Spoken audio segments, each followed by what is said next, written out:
Hello എല്ലാവർക്കും നമ്മുടെ ചാനലിലെ പുതിയൊരു വീഡിയോയിലേക്ക് സ്വാഗതം. നമ്മുടെ ഇന്നത്തെ റെസിപ്പി നല്ല ടേസ്റ്റി ആയിട്ടുള്ള ഒരു കോളിഫ്ലവർ മസാലയാണ്. അപ്പോൾ ഈ ചാനൽ അപ്ലോഡ് ചെയ്യുന്ന വീഡിയോസ് ഒക്കെ നിങ്ങൾക്ക് ഇഷ്ടപ്പെടുന്നുണ്ടെങ്കിൽ ചാനൽ ഒന്ന് സബ്സ്ക്രൈബ് ചെയ്യാനും വീഡിയോസ് ലൈക്ക് ചെയ്യാനും കമന്റ് ചെയ്യാനും ഒന്നും മറക്കരുത്. അപ്പോൾ ഈ ഒരു കോളിഫ്ലവർ മസാല ഉണ്ടാക്കാൻ വേണ്ടിയിട്ട് ഞാനിവിടെ ഒരു ചെറിയ കോളിഫ്ലവർ മുഴുവനായിട്ട് എടുത്തിട്ടുണ്ട്. അതിന്റെ അല്ലികളൊക്കെ ഒന്ന് അടർത്തി ഈ ഒരു വലുപ്പത്തിലുള്ള കഷ്ണങ്ങളായിട്ട് വെച്ചിട്ടുണ്ട് കേട്ടോ. ഇനി കോളിഫ്ലവർ നമുക്കൊന്ന് ക്ലീൻ ചെയ്തിട്ട് എടുക്കാം. ഇപ്പൊ ഞാനിതാ കോളിഫ്ലവറിലേക്ക് നല്ല ചൂട് വെള്ളം ചേർത്ത് കൊടുക്കുകയാണ്. നന്നായിട്ട് വെട്ടി തിളച്ചിട്ടുള്ള വെള്ളമല്ല ഞാൻ ചേർത്ത് കൊടുക്കുന്നത്, അത്യാവശ്യം നന്നായിട്ട് തന്നെ ചൂടായിട്ടുള്ള വെള്ളമാണ്. അത് ഇതുപോലെ കോളിഫ്ലവറിന്റെ മേലെ നിൽക്കുന്ന രീതിയിൽ ഒഴിച്ചു കൊടുക്കുന്നുണ്ട്. ഇനി നമുക്ക് ഇതിലേക്ക് കുറച്ച് ഒരു 1/4 ടീസ്പൂണും കുറച്ചും കൂടെ കുറവ് മഞ്ഞൾപ്പൊടി ചേർത്ത് കൊടുക്കാം. അതുപോലെ തന്നെ ഒരു 1/2 ടീസ്പൂൺ ഉപ്പും കൂടെ ചേർത്ത് കൊടുത്തിട്ട് നമുക്ക് നന്നായിട്ട് ഇളക്കി മിക്സ് ചെയ്തിട്ട് കുറച്ചു നേരം അങ്ങനെ വെക്കാം. അപ്പൊ ആ സമയം കൊണ്ട് ഇതിനകത്ത് എന്തെങ്കിലും പുഴുവോ അല്ലെങ്കിൽ എന്തെങ്കിലും ഒക്കെ ഉണ്ടെന്നുണ്ടെങ്കിൽ ഒന്ന് വെള്ളത്തിന്റെ മേലേക്ക് പൊങ്ങി വന്നിട്ട് നമുക്ക് കാണാനായിട്ട് പറ്റും. ഒരു 10 മിനിറ്റ് ഒക്കെ വെച്ചതിന് ശേഷം നമുക്ക് ആ വെള്ളം മാറ്റിയിട്ട് ഒരു 2-3 പ്രാവശ്യം വേറെ നല്ല വെള്ളത്തിൽ കഴുകിയിട്ട് നമുക്ക് ക്ലീൻ ചെയ്തിട്ട് മാറ്റി വെക്കാം കേട്ടോ. ഇനി ഇപ്പൊ ഞാൻ ഇവിടെ ഒരു പാൻ അടുപ്പത്ത് വെച്ചിട്ടുണ്ട്. അതിലേക്ക് നമുക്ക് വെളിച്ചെണ്ണ ചേർത്ത് കൊടുക്കാം. ഞാൻ ഇവിടെ ഒരു 2 ടീസ്പൂൺ വെളിച്ചെണ്ണ ചേർത്ത് കൊടുത്തിട്ടുണ്ട്. നമുക്ക് ഇതിലേക്ക് ഒരു 1/2 ടീസ്പൂൺ പെരിഞ്ജീരകം ചേർത്ത് കൊടുക്കാം. ഇപ്പൊ ജീരകമൊക്കെ ഇതുപോലെ ഒന്ന് പൊട്ടി വരുന്ന സമയത്ത് നമുക്ക് ഇതിലേക്ക് ഒരു തണ്ട് കറിവേപ്പില ചേർത്ത് കൊടുക്കാം. ഇനി നമുക്ക് ഇതിലേക്ക് വലിയ ഒരു സവാള ഇതുപോലെ ചെറുതായിട്ട് പൊടിയായിട്ട് അരിഞ്ഞത് ചേർത്ത് കൊടുക്കുന്നുണ്ട്. എന്നിട്ട് നമുക്ക് നന്നായിട്ട് ഇളക്കിയിട്ട് ഒന്ന് വഴറ്റി കൊടുക്കാം. ഇപ്പൊ സവാള നമുക്ക് നന്നായിട്ട് ഒന്ന് വഴറ്റിയെടുക്കണം കേട്ടോ. കളറൊക്കെ ഒന്ന് മാറി നല്ലൊരു ഗോൾഡൻ ബ്രൗൺ കളറൊക്കെ ആവുന്നവരെ നമുക്കൊന്ന് വഴറ്റി കൊടുക്കണം. ഇപ്പൊ ഇത് നമ്മൾ വഴറ്റി കൊടുക്കാൻ തുടങ്ങിയിട്ട് കുറച്ച് സമയമായിട്ടുണ്ട്. ഇപ്പൊ നിങ്ങൾക്ക് കാണാം സവാളയുടെ കളറൊക്കെ നന്നായിട്ട് മാറി വന്നിട്ടുണ്ട്. അപ്പൊ ഈ ഒരു സമയത്ത് നമുക്ക് ഇതിലേക്ക് ഇഞ്ചി വെളുത്തുള്ളി ചതച്ചത് ചേർത്ത് കൊടുക്കാം. ഞാനിവിടെ ചെറിയൊരു കഷ്ണം ഇഞ്ചിയും ഒരു 5 അല്ലി വെളുത്തുള്ളിയാണ് എടുത്തിട്ടുള്ളത്. എന്നിട്ട് വീണ്ടും വഴറ്റി ഇതിന്റെ പച്ചമണമൊക്കെ ഒന്ന് മാറ്റിയെടുക്കാം നമുക്ക്.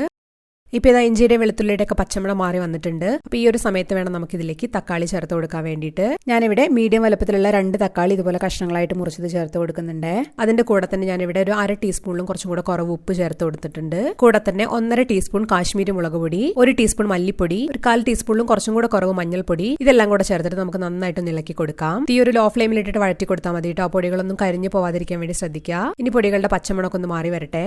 ഇനി നമുക്ക് തക്കാളിയൊക്കെ ഒന്ന് പെട്ടെന്ന് വെന്ത് കിട്ടാൻ വേണ്ടിയിട്ട് കുറച്ച് വെള്ളം ചേർത്ത് കൊടുക്കാം. ഞാനിവിടെ ഒരു 1/4 കപ്പ് ചൂടുവെള്ളം ചേർത്ത് കൊടുത്തിട്ട് നന്നായിട്ടൊന്ന് ഇളക്കി കൊടുക്കുന്നുണ്ട്.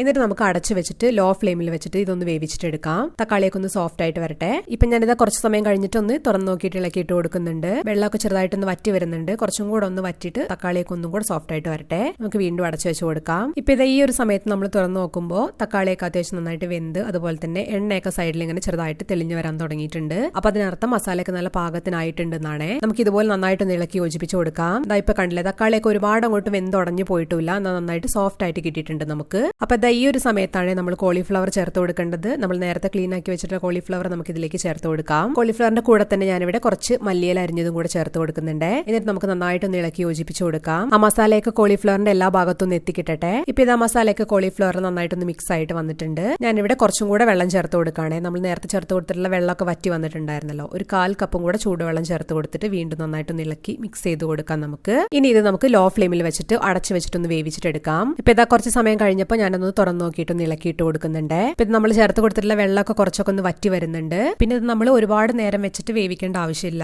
കാരണം നമ്മൾ നേരത്തെ ഇതൊന്ന് ക്ലീൻ ആക്കുന്ന സമയത്ത് ചൂടുവെള്ളം ഒഴിച്ചിട്ടാണല്ലോ വെച്ചത്. അപ്പൊ കോളിഫ്ലവർ കുറച്ചൊരു 30% 40% ഒക്കെ ഒന്ന് വെന്ത് കിട്ടിയിട്ടുണ്ടാവും. പിന്നെ ഈ സമയത്ത് ഒരുപാട് അങ്ങോട്ട് വേവിച്ചാൽ അത് ഉടഞ്ഞു പോകാനുള്ള ചാൻസ് ഉണ്ട് കേട്ടോ. അപ്പൊ ഈ ഒരു പാകമൊക്കെ ആകുമ്പോൾ നമുക്ക് ഇതിലേക്ക് കുറച്ചും കൂടെ പൊടികൾ ചേർത്ത് കൊടുക്കാനുണ്ട്. ഞാനിവിടെ ഇതിലേക്ക് 1 ടീസ്പൂൺ കുരുമുളക് പൊടി ചേർത്ത് കൊടുക്കുന്നുണ്ട്. നമ്മൾ എരിവിനായിട്ട് കാശ്മീരി മുളക് പൊടിയാണല്ലോ ചേർത്ത് കൊടുത്തിട്ടുള്ളത്. പിന്നെ കൂടാതെ തന്നെ പച്ചമുളകൊന്നും നമ്മൾ ചേർത്തിട്ടില്ല. അപ്പൊ അതുകൊണ്ട് കുരുമുളക് പൊടി കുറച്ചധികം തന്നെ ചേർത്ത് കൊടുക്കുന്നുണ്ട് കേട്ടോ. കൂടെ തന്നെ ഞാനിവിടെ ഒരു 1/2 ടീസ്പൂൺ പെരിഞ്ജീരകത്തിന്റെ പൊടി കൂടെ ചേർത്ത് കൊടുക്കുന്നുണ്ട്. പിന്നെ ചേർത്ത് കൊടുക്കുന്നത് ഗരം മസാലയാണ്. ഒരു 1/4 ടീസ്പൂണിലും കുറവാണ് ചേർത്ത് കൊടുക്കുന്നത്. കാരണം ഇതിൽ കുരുമുളകിന്റെ ടേസ്റ്റ് ആണ് മുന്നിട്ട് നിൽക്കേണ്ടത്. പിന്നെ ഞാനിവിടെ കുറച്ചും കൂടെ ഉപ്പ് ചേർത്ത് കൊടുക്കുന്നുണ്ട്. കൂടെ തന്നെ കുറച്ച് മല്ലിയില അരിഞ്ഞതും ഒരു തണ്ട് കറിവേപ്പിലയും കൂടെ ചേർത്ത് കൊടുക്കുന്നുണ്ട്. ഇനി നമുക്ക് ഇതിലേക്ക് മെയിൻ ആയിട്ട് വേണ്ടതെന്ന് പറഞ്ഞാൽ തേങ്ങാപ്പാലാണ്. ഞാനിവിടെ ഒരു 1/2 കപ്പ് തേങ്ങ ചിരകിയതെടുത്തിട്ട് അതിലേക്ക് ഒരു 2-3 ടേബിൾ സ്പൂൺ ചൂടുവെള്ളം ഒഴിച്ചിട്ട് നന്നായിട്ടൊന്ന് അരച്ചെടുത്തു. എന്നിട്ട് അത് പിഴിഞ്ഞെടുത്തിട്ടുള്ള പാലാണ് ഇത്. അത്യാവശ്യം നല്ല കട്ടിയുള്ള പാലാണ്. അപ്പൊ ഈ ഒരു തേങ്ങാപ്പാൽ നമുക്ക് ഈ ഒരു മസാലയിലേക്ക് ചേർത്ത് കൊടുക്കാം. എന്നിട്ട് നമുക്ക് നന്നായിട്ട് ഇളക്കി യോജിപ്പിച്ച് കൊടുക്കാം. ഈ ഒരു സമയത്ത് കണ്ടിന്യൂസ് ആയിട്ട് തന്നെ ഇളക്കി കൊടുക്കുക. ഞാനിവിടെ തീ ലോ ഫ്ലെയിമിൽ തന്നെയാണ് കേട്ടോ വെച്ചിട്ടുള്ളത്. ഒരു മിനിറ്റ് ഒക്കെ നമുക്ക് ഇതുപോലെ ഒന്ന് ഇളക്കി കൊടുക്കാം.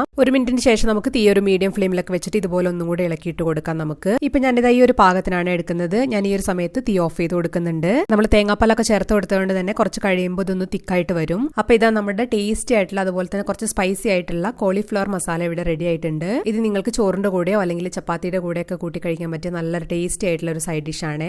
നിങ്ങൾ എല്ലാവരും ട്രൈ ചെയ്ത് നോക്കണം. അഭിപ്രായങ്ങൾ കമന്റ് ബോക്സിൽ വന്നിട്ട് പറയണം. അടുത്തൊരു ദിവസം നമുക്ക് വേറെ റെസിപ്പി ആയിട്ട് വീണ്ടും കാണാം. അതുവരെ ബൈ.